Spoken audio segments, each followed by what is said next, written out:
Let's continue our Supernormal series with something a little bit easier than yesterday's giant textbook, and we'll do 3 novels about the supernormal and the occult.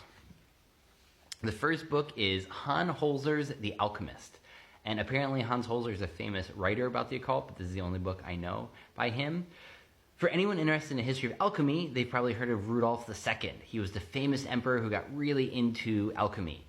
Unfortunately, he was a pretty bad emperor because I don't think he wanted the job, and it was a time of great intrigue among nations and the church and all of that, but he just ignored it to instead focus on his occult practices and kind of helping with the beginning of science. He was a great patron in that way.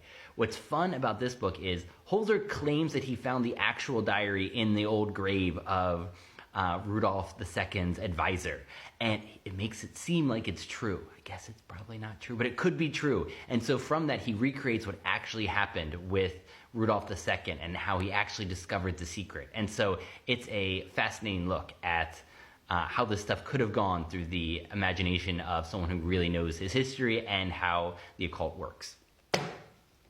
For another great writer, this is The Magus by John Fowles. You might know John Fowles from the French Lieutenant's Woman, and so he's an excellent writer. This book is just so elegantly written. It's also just an amazingly well done mindfuck.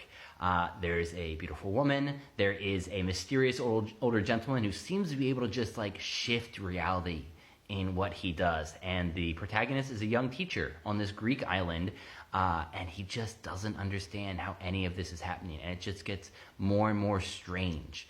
And I don't think magic was the main focus of John Fowles' life, but under the hands of such a gifted writer, it's just a magnificent piece of work, really worth reading.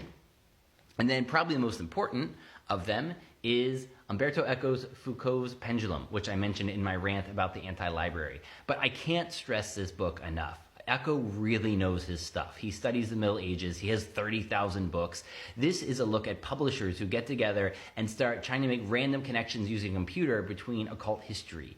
And then it starts to come to life. So it's about magic, and it's also about the power of books and how you can use them to shift reality, which is, I think, something that really happens that I'm still trying to get my head wrapped around. But he obviously believes in some kind of sense. And so this book is for anyone who believes in the power of books, that to actually magically change the world.